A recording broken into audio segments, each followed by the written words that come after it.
সবাইকে homeo ডাইজেস্টের homeo books reading রুমে স্বাগত জানাচ্ছি। আশা করি আপনারা সবাই ভালো আছেন, সুস্থ আছেন এবং আমাদের সাথেই আছেন। আমাদের সাথে আপনাদের এই বেগবান পথ চলা, আমাদের সাথে আপনাদের এই সঙ্গদান আমাদেরকে অনুপ্রাণিত করে, আমাদেরকে উৎসাহিত করে।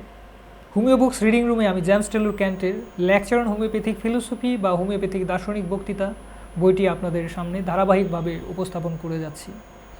এরই ধারাবাহিকতায় গত পর্বে আমি 22 নম্বর ব্যাখ্যানটি আপনাদের সামনে উপস্থাপন করেছিলাম, আপনাদের পড়ে শুনিয়েছিলাম। আজকে আমি 23 নম্বর ব্যাখ্যানটি আপনাদের সামনে পড়ে শোনাবো, উপস্থাপন করব। এখানে জেমস টেলর ক্যান্ট 23 নম্বর ব্যাখ্যানে আমাদেরকে কী বোঝাতে চেয়েছেন এবং তিনি কী বিষয়বস্তু তুলে ধরেছেন, সেই বিষয়বস্তুটি আজকে আমরা এই ক্লাসরুম থেকে বুঝে নেওয়ার চেষ্টা করব।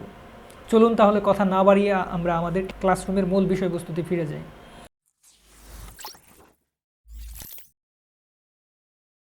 আজকের ব্যাখ্যানের মূল বিষয়বস্তু হচ্ছে the examination of the patient, রোগী পরীক্ষা। The patient details his sufferings, the person who are about him related what he has complained of, how he has behaved himself, and all that they have remarked in him. The physician sees, hears, and observes with his other senses whatever there is sensed or extraordinary in their patient. He writes all this down in the very words which the latter and the persons around him make use of. He permits them to continue speaking to the end without interruption, except where they wander into endless digressions, taking care at the commencement to speak slowly that he may be enabled to follow them in taking down whatever he deems necessary. অর্থাৎ রোগী তাহার পীড়ার বিশদ বর্ণনা করে, তাহার পার্শ্বচরগণ রোগীর অভিযোগসমূহ সে কিরূপ আচরণ করিয়াছে এবং সেই সম্বন্ধে যাহা কিছু তাহারা লক্ষ্য করিয়াছেন সেই সমুদয় বিষয় বলিয়া থাকে। অর্থাৎ রোগী নিজে বর্ণনা করে এবং রোগীর পাশে যারা সেবা শুশ্রূষা করে তারা কি দেখেছে, রোগীর ক্ষেত্রে কী ধরনের প্রতিক্রিয়াগুলো তারা লক্ষ্য করেছে, তারা এই বিষয়গুলো বর্ণনা করে থাকে। চিকিৎসক স্বয়ং পরিদর্শন করেন, এক্ষেত্রে চিকিৎসক নিজেও এই বিষয়গুলোকে অবজার্ভ করেন এবং তাহার অন্যান্য ইন্দ্রিয় সমূহের মাধ্যমে, ডাক্তারের অন্যান্য ইন্দ্রিয়গুলোকে ব্যবহার করে রোগীর তাবৎ সমুদয় পরিবর্তন অর্থাৎ সামগ্রিক যে পরিবর্তন ঘটেছে রোগীর ক্ষেত্রে অথবা অনন্য সাধারণ বিষয়বস্তুসমূহ পরিবর্তন পর্যবেক্ষণ করেন। এই সমুদয় বিবরণ রোগীর নিজের ভাষায় এবং তাহার পার্শ্বচরগণের ভাষাতেই যথাযথ লিপিবদ্ধ করেন। কোনোরূপ ভাষাগত পরিবর্তন, ভাষার মূল ভাবের কোনোরূপ পরিবর্তন না ঘটিয়ে ডাক্তার হুবহু সেইভাবেই লিপিবদ্ধ করেন। কেবল যে স্থলে তাহারা অনাবশ্যক অবান্তর বিষয়ের অবতারণা করে সেই ক্ষেত্রে তাহাদের কথায় কোনো প্রকার বাধা সৃষ্টি না করে তাহাদের বক্তব্য নিঃশেষে সমাপ্ত করতে দেন। যদি দেখা যায় যে কোনো ধরনের অপ্রীতিকর অর্থাৎ মূল বিষয়বস্তু থেকে তারা জাম্পিং করে অন্যদিকে যে পর্যন্ত না যাচ্ছে সেই পর্যন্ত তার কথার মধ্যে, তার বর্ণনার মধ্যে কোনো ধরনের কোনো ইন্টারাপশন করা যাবে না, কোনো ধরনের বাধা সৃষ্টি করা যাবে না এবং যাহাতে তাহাদের কাহিনীর মধ্যে, তাদের বিষয়বস্তুর আলোচনার মধ্যে তিনি যাহা প্রয়োজনীয় মনে করেন তাহা লিপিবদ্ধ করার জন্য তিনি সকল কথা অনুধাবন করিতে সমর্থ হন। সেজন্য তাহাদের বক্তব্যসমূহ ধীরে ধীরে বলিবার জন্য সর্বাগ্রে তাহাদিগকে সতর্ক করিয়া দেন, যেন ডাক্তার তার বর্ণনার, পেশেন্ট যে বিষয়টি বলছে সেখানে কোন বিষয়টি প্রয়োজনীয় সেটি নোট আপ করার জন্য ডাক্তার রুগীকে আগেই বলে দিবেন, তিনি যেন তার বর্ণনাটা আস্তে আস্তে বলেন, ডাক্তার যেন সেটা নোট আপ করতে পারেন, সেটা লিখে রাখতে পারেন। রোগী আপন বাচন ভঙ্গিমায় যাহা বলে তাহার সরলতা রক্ষা করা ব্যাধির আলেখ্য চিত্রের অন্যতম অতীব প্রয়োজনীয় কার্য। অবশ্য সে যদি প্রয়োজনীয় বিষয়সমূহ পরিত্যাগ করিয়া বিপথে অগ্রসর হয় এবং অর্থহীন ও অবান্তর কথা বলিলে তাহাকে সতর্ক করিয়া দিতে হয়। অর্থাৎ সে যদি তার মূল বিষয়বস্তু থেকে সরে অন্যদিকে তার আলোচনা করতে থাকে, অন্যদিকে চলে যায় তার কথা আলোচনা, তখন কিন্তু তাকে তার মূল আলোচনায় ফিরে আসার জন্য সেই ক্ষেত্রে কোনো কথা বলতে হতে পারে, বলে নিতে হবে। সে তাহার আপন কষ্টদায়ক অবস্থাসমূহের কথা যতক্ষণ বলিতে থাকিবে অবাধে তাহার নিজস্ব বাচন ভঙ্গিমা অনুসারে তাহা বলিতে দিবে এবং তাহার নিজস্ব ভাষায় তাহা লিপিবদ্ধ করিবে। কেবল তাহার ব্যাকরণ সংক্রান্ত ভ্রান্তিসমূহ সংশোধন করিয়া লইবে, কারণ এই বিবরণী যথাসাধ্য ত্রুটিহীন হওয়া বাঞ্ছনীয়। কারণ উনি রোগী যেইভাবে বলছেন সেইভাবে যদি না লেখে, ডাক্তার তার নিজের ভাবমতো লেখে, তাহলে কিন্তু মূল বিষয়বস্তু রয়েছে, এই বিষয়ের যে মূল রোগীর যে সমস্যার যে মূল বিষয়বস্তু রয়েছে সেটি কিন্তু চেঞ্জ হয়ে যাবে, সেটি পরিবর্তন হয়ে যাবে, অর্থাৎ কেসটি একটি ত্রুটিযুক্ত কেসে পরিণত হয়ে যাবে। যদি কোনো বাক্যের শব্দান্তর ব্যবহার করতে হয়, অর্থাৎ যদি কোনো বাক্যের দেখা যায় যে শব্দের পরিবর্তন ঘটাতে হয়, তবে উহা যে কেবল শব্দান্তর এবং সেই শব্দের অপপ্রয়োগ করা যে অসম্ভব তৎসম্বন্ধে নিঃসন্দেহ হইবে। অর্থাৎ সেই ক্ষেত্রে দেখা যায় যে এরপরে যে শব্দটি ব্যবহার করলে উপযুক্ত হবে সেই শব্দটি কিন্তু ব্যবহার করতে হবে। তা না হলে এই শব্দান্তর করার সময় যদি অন্য কোনো শব্দ ওইখানে ব্যবহৃত হয়, তাহলে কিন্তু পুরো বাক্যটির অর্থ কিন্তু পরিবর্তিত হয়ে যাওয়ার একটা সম্ভাবনা থাকে। অবশ্য যখন কোনো স্ত্রীলোক তাহার নিজস্ব বর্ণনা উল্লেখ করিবার সময় মাসিক কথাটি প্রয়োগ করে অথবা দাগ কথা প্রয়োগ করে, তৎক্ষেত্রে ডাক্তারি ভাষায় ঋতু বা মিন্স শব্দ ব্যবহার করা তাহাদের ভাষা অপেক্ষা অধিকতর অভিব্যঞ্জক। এই ক্ষেত্রে দেখা যায় যে তারা যে শব্দটি ব্যবহার করছে এই ক্ষেত্রে মিন্স লেখাটি অত্যন্ত উপযুক্ত। এরূপে সাধারণ শব্দসমূহের পরিবর্তে তোমরা অর্থবোধক শব্দ ব্যবহার করিতে পারো, যদি তাহাতে ভাবের কোনো পরিবর্তন সংঘটিত না হয়। অবশ্য পদদ্বয় বা লেক্স শব্দ পরিবর্তিত করিয়া নিম্নাঙ্গ শব্দ ইচ্ছা করিলে ব্যবহার করিতে পারো, কিন্তু এরূপ পরিবর্তন করিবার পূর্বে নিশ্চিত হইবে যে তার দ্বারা ভাবের কোনো পরিবর্তন সংঘটিত হয় কিনা। রোগীর ইতিবৃত্ত লিপিবদ্ধ করা কার্যের মধ্যে অন্যতম আবশ্যকীয় রীতি এই যে উহা এরূপ পদ্ধতি অনুসারে লিখিত হওয়া উচিত যাহাতে পরবর্তী পরীক্ষার সময় রোগী পুনঃ পুনঃ আকুল উক্তিতে বিচলিত না হইয়া উহা সরলভাবে পাঠ করা যায়। যদি উহা ধারাবাহিক পঙ্কোক্তিতে লিখিত হয়, রোগীর লক্ষণ অনুসন্ধানকালে তোমরা এরূপ বিব্রত হইয়া পড়িবে যে পীড়ার আলেখ্যটি অর্থাৎ মূল চিত্রটি মনের মধ্যে পরিকল্পনা করিতে পারিবে না। অনুসন্ধান কার্যে মন যখন সম্পূর্ণ ব্যপ্ত থাকে তখন কাহারও কথার উপর উপযুক্ত ও অখণ্ড মনোযোগ প্রদান করা সত্যই অসম্ভব। অতএব রোগী পরীক্ষা লিপিবদ্ধ করার পৃষ্ঠাটিকে এরূপে বিভক্ত করা উচিত যাহাতে রোগী তাহার নানাবিধ লক্ষণের কথা বলিবার সময় তুমি সেই পৃষ্ঠাটির উপর দৃষ্টি নিক্ষেপ করিলেই প্রয়োজনীয় বিষয় সহজেই তোমার দৃষ্টিগোচর হয়। যদি এইভাবে রোগের ইতিবৃত্ত লিখিত না হয়, তাহা হইলে উহা ত্রুটিযুক্ত বলিতে হইবে। ইতিবৃত্ত লিখন ত্রুটিহীনভাবে বিন্যস্ত করিতে হইবে। পৃষ্ঠাটিকে 3টি স্তম্ভে বিভক্ত করিবে। প্রথম স্তম্ভে তারিখ এবং ঔষধ সম্বন্ধে লিখিতে হইবে, দ্বিতীয় স্তম্ভে প্রবল লক্ষণরাজি অথবা শীর্ষস্থানীয় বিষয়সমূহ এবং তৃতীয়টিতে লক্ষণসমূহের গুণারূপ আনুষঙ্গিক বিষয়সমূহ বা কনকমিটেন্ট বিষয়সমূহ লিখিত থাকিবে।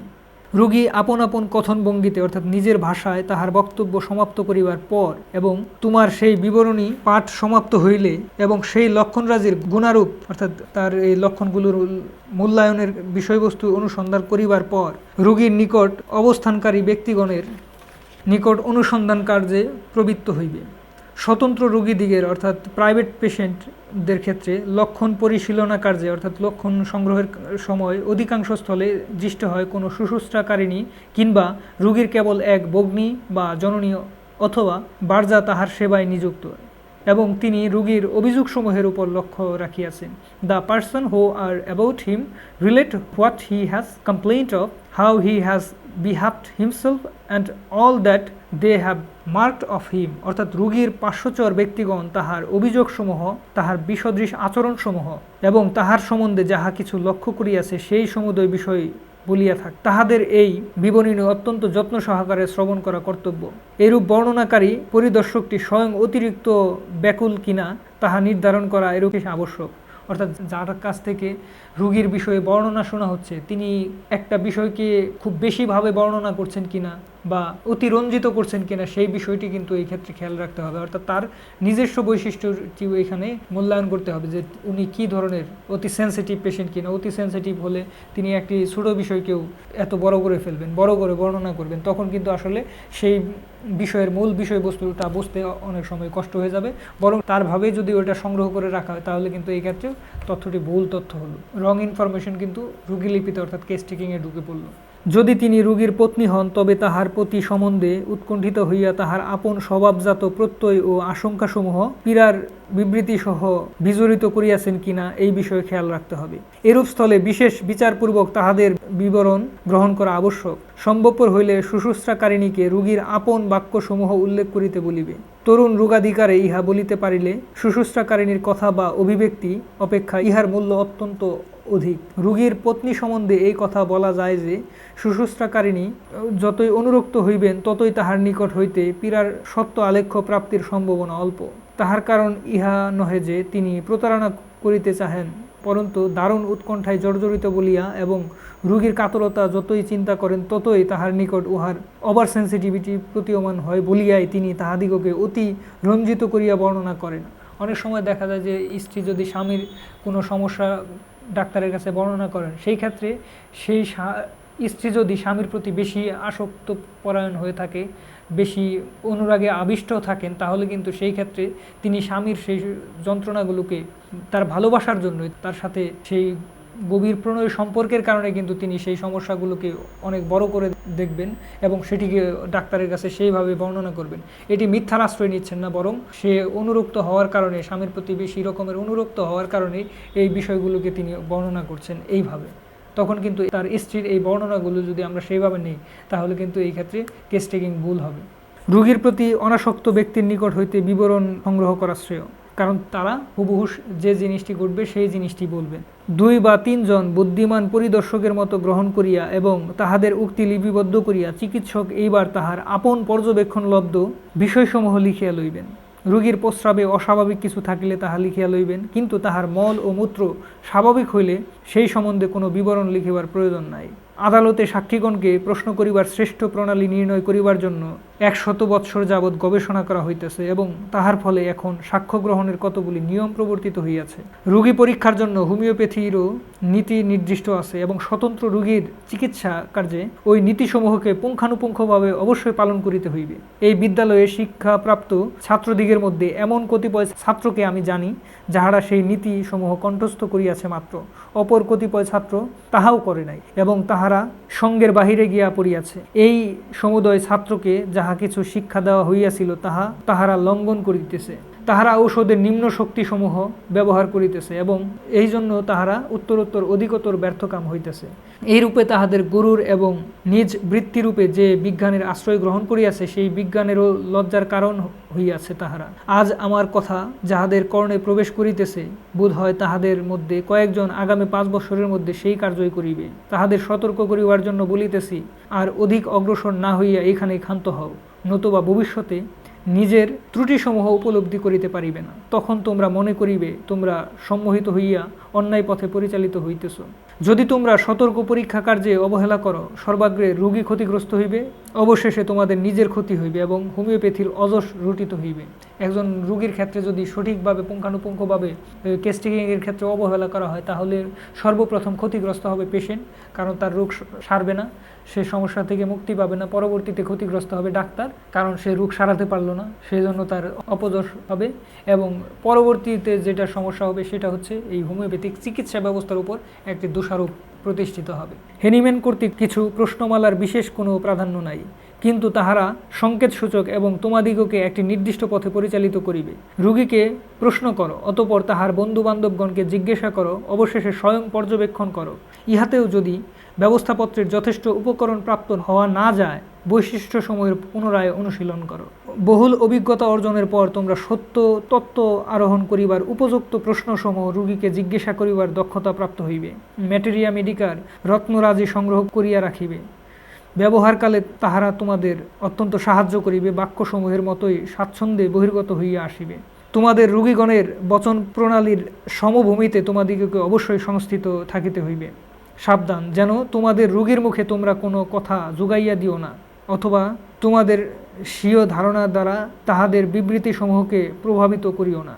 অর্থাৎ রোগীকে কোনো লিডিং কোশ্চেন, যে আপনার কি এটা হয়, আপনি কি লবণ খেতে পছন্দ করেন, আপনি কি ডান কাতে শুন, আপনার এই সমস্যাটা কি রাতে বাড়ে, এইভাবে প্রশ্ন করে রোগীকে প্রশ্ন জুগিয়ে দেওয়া এবং একটা নির্দিষ্ট দিকে ধাবিত করা যাবে না, বরং স্পন্টিনিউয়াসলি স্বতঃস্ফূর্তভাবে রোগী যেন তার সমস্যাগুলোকে প্রেজেন্ট করে, সেই অবস্থায় রোগীকে রাখতে হবে এবং সেইভাবেই কেস টেকিং করতে হবে। সমুদয় আময়িক অর্থাৎ কিছু রোগগত বিষয় তোমাদিগকে অবশ্যই অবগত হইতেই হবে বটে, কিন্তু রোগীদিগকে তৎসম্বন্ধে সেই ব্যাপারে কোনো প্রত্যক্ষ প্রশ্ন না করিয়া তাহা সংগ্রহ করিতে হইবে। যদি কোনো লক্ষণ সম্বন্ধে প্রত্যক্ষ প্রশ্ন করো, তাহলে সে লক্ষণটি তোমাদের বিবরণলিপিতে লিখিও না, কারণ সেরূপ প্রশ্নের 99% উত্তরে রোগী কেবল হা কিংবা না বলিয়া ক্ষান্ত হয়। যদি রোগীর উত্তরে হা কিংবা না মাত্র পাওয়া যায়, তবে জানিবে যে তোমাদের প্রশ্নের বিন্যাসে দোষ সংগঠিত হয়েছে, অর্থাৎ এই কেস টেকিংটি ত্রুটিপূর্ণ এবং ডাক্তার সেই ক্ষেত্রে সঠিকভাবে রোগীর মূল্যায়ন করতে পারেনি। এখানে কেস টেকিংটি ত্রুটিপূর্ণ হয়েছে। যদি কোনো প্রশ্নে উত্তর পাওয়া না যায় উহা ত্যাগ করিবে। রোগীর সম্ভবত সে বিষয়ে জ্ঞান নাই কিংবা সে উহা লক্ষ্য করে নাই। যে সমুদয় প্রশ্নের দ্বারা রোগীকে তাহার আপন অভিরুচির মতো উত্তর প্রদান করিবার সুযোগ দান করা হয় তাহাও সদোষ প্রশ্ন। দেহের কোনো নির্দিষ্ট স্থানে বেদনা ছিল এবং তাহা কি প্রকৃতির বেদনা ইহা নির্ণয় করিতে হইবে ইত্যাদি। রোগী পর্যবেক্ষণ কার্যে বহু জ্ঞাতব্য বিষয় থাকে। পীড়ার অবস্থিতি কাল, ভ্রমণ সংশ্লিষ্ট রোগে ভূমিত পদার্থের বিষয়সমূহ, জ্ঞাতব্য বিষয় ইত্যাদি বিষয়গুলো সম্পর্কে একটি ধারণা তখন নিতে হবে। পেশেন্ট যদি বলে আমি তো বমি করছি, আমার তো বমি হচ্ছে বারবার, পেশেন্ট তো অনেক ক্ষেত্রেই বুঝবে না যে বমির সাথে অন্যান্য বিষয়েরও সম্পৃক্ততা থাকতে পারে। এই ক্ষেত্রে সেই মূল বিষয়টি যখন পেশেন্ট উপস্থাপন করলো তার সাথে ইন্টার রিলেটেড আরও কিছু কোশ্চেনের মাধ্যমে সেই বিষয়টি সম্পর্কে জ্ঞাত হতে হবে, পুরা বিষয়টি সম্পর্কে ধারণা নিতে হবে। বমির পরিমাণ, বমির সাথে কোনো ধরনের অস্বাভাবিক টেস্ট আছে কিনা, টক বমি হওয়া বা তিক্ত বমি হওয়া এই ধরনের কিছু আছে কিনা। যদি পেশেন্ট এই ক্ষেত্রে এই বিষয়টি উল্লেখ না করে তাহলে কিন্তু এটি জেনে নিতে হবে। প্রত্যেক ছাত্রের এই সমুদয় প্রশ্ন পাঠ করা, উহাদের সমধর্মী ও আনুষঙ্গিক প্রশ্ন গঠন করা এবং এই রূপে রোগী পর্যবেক্ষণ কার্যে অভ্যস্ত হইবার চেষ্টা করা কর্তব্য। সর্বদাই রোগীকে তাহার স্বাধীনতা প্রদান করিতে হইবে, অর্থাৎ রোগীকে স্বতঃস্ফূর্তভাবে স্বাধীনভাবে বলতে দিতে হবে, ইন্টারাপ্ট করা যাবে না। তাহার মুখে কোনো কথা জুগাইয়া দিও না। রোগী পরীক্ষা কার্যের একটা দৃঢ় অভ্যাস স্থাপন করো, তবে তাহা স্থায়ী হইবে। প্রখরতর কার্যটিও যখন তুমি সাধন করিতে সক্ষম হইবে তখন তোমার সুযশ অতি অক্ষুণ্ণ রাখিতে পারিবে এবং তোমার শ্রেষ্ঠতম কর্তব্য সাধন করিতে পারিবে। নিজে যতদূর সম্ভব অল্প কথা বলিবে, কিন্তু রোগীকে তাহার সমুদয় কথা বলিতে দিতে হবে এবং তাহার কথোপকথন বা কনভারসেশন তাহার পীড়ার সীমা সান্নিধ্যে নিয়োজিত রাখিবে। কেবল রোগীটি যদি কথা বলিতে থাকে তবেই তুমি তাহার সাধারণ ও বিশিষ্ট লক্ষণসমূহ আবিষ্কার করিতে সমর্থ হইবে। যদি রোগী অবান্তর কথার মধ্যে গিয়া পড়ে, অর্থাৎ বিষয়বস্তু থেকে অন্যদিকে তার আলোচনা ঘুরিয়ে নেয়, তাহাকে তখন উত্তেজিত না করিয়া শান্তভাবে তাহার আসল বক্তব্য বিষয়ে তাহাকে ফিরাইয়া আনিবে। স্বতন্ত্র বিষয় চিকিৎসা ক্ষেত্রে অধিক কষ্ট করিতে হয় না, সেখানে তোমরা মোটামুটি ভালো কাজ করিতে পারিবে। নিদ্রা সংক্রান্ত লক্ষণরাজিও প্রয়োজন আছে। ঘুম সংক্রান্ত অর্থাৎ স্লিপ সংক্রান্ত মনের সহিত উহাদের ঘনিষ্ঠ সম্বন্ধ রয়েছে। নিদ্রা হইতে জাগ্রত অবস্থার প্রত্যাবর্তন, মস্তিষ্ক হইতে অনুমস্তিষ্ক ক্ষেত্রে আগমন বিষয়বস্তু সমূহেরও গুরুত্ব আছে। নিদ্রা অবস্থায় শ্বাস প্রশ্বাসের কণ্ঠ সম্বন্ধে প্রাক্তন নিদানবিদগণ কোনো কারণ নির্দেশিত করিতে পারিতেন না। নিদ্রা অবস্থায় শ্বাস প্রশ্বাস ক্রিয়া মস্তিষ্কের হোয়াইট অ্যান্ড গ্রে ম্যাটার্স কার্য সম্বন্ধে পরিচয় লাভ করা আবশ্যক। শরীর সংখ্যায় অ্যানাটমির একটা যুক্তিসঙ্গত জ্ঞান থাকা আবশ্যক। অ্যানাটমি এবং ফিজিওলজির বিষয়ে প্রকৃত অনুশীলন উৎসাহ দিতে কোনো হোমিওপ্যাথই কার্পণ্য করেন না। এক লক্ষণ অভিব্যক্তি হইতে অন্য লক্ষণ অভিব্যক্তির পার্থক্য বোঝার জ্ঞান লাভের জন্য কেবল বাহ্যিক বিকাশ জ্ঞাত হইলেই চলিবে না, বরং তাহাদের যথার্থ ও আভ্যন্তরীণ এপ্রোপ্রিয়েট অ্যান্ড ইন্টারনাল প্রকৃতির জ্ঞান থাকা প্রয়োজন। এই অনুচ্ছেদটি যত্নপূর্বক অনুশীলন করিবে এবং বিষয়টি লইয়া গভীর চিন্তা করিবে। যদি এখন হইতে তোমাদের অভ্যাস গঠন না করো বা গঠিত না হয়, তাহা হইলে পরে তোমাদের বৃত্তির স্থাপনা করিতে পারিবে না। তোমাদের শিক্ষার কোনো নিয়মিত ক্রমানুসরণ নিরূপিত নাই এবং সেজন্য তোমরা অনুপযুক্ত অভ্যাসের বশবর্তী হইয়া পড়িবে। এই 23 নম্বর ব্যাখ্যানটিতে জেমস টেলর মূলত কেস টেকিংয়ের সময় কোন কোন বিষয়গুলোর প্রতি আমাদের খেয়াল রাখতে হবে, পেশেন্টকে কীভাবে বলতে দিতে হবে, নিজের সেই ক্ষেত্রে কী ধরনের দায়িত্ব কর্তব্য রয়েছে একটি সঠিক কেস টেকিংয়ের ক্ষেত্রে ইত্যাদি বিষয়গুলো কিন্তু অত্যন্ত সুস্পষ্টভাবে তুলে ধরেছেন এবং তিনি বিভিন্ন ধরনের দিক নির্দেশনা দিয়েছেন যেগুলো সফল চিকিৎসার ক্ষেত্রে অত্যন্ত গুরুত্বপূর্ণ। এই ছিল আজকের 23 নম্বর ব্যাখ্যানটি। পরবর্তীতে জেমস টেলর ক্যান্টের লেকচার অন হোমিওপ্যাথিক ফিলোসফি বইয়ের অন্য ব্যাখ্যান নিয়ে অন্য কোনো ক্লাসে আপনাদের সামনে আবার হাজির হব। এ পর্যন্ত আপনারা সবাই ভালো থাকবেন, সুস্থ থাকবেন এবং আমাদের সাথেই থাকবেন। সবাইকে ধন্যবাদ জানিয়ে আজকের মতো এখানেই বিদায় নিচ্ছি।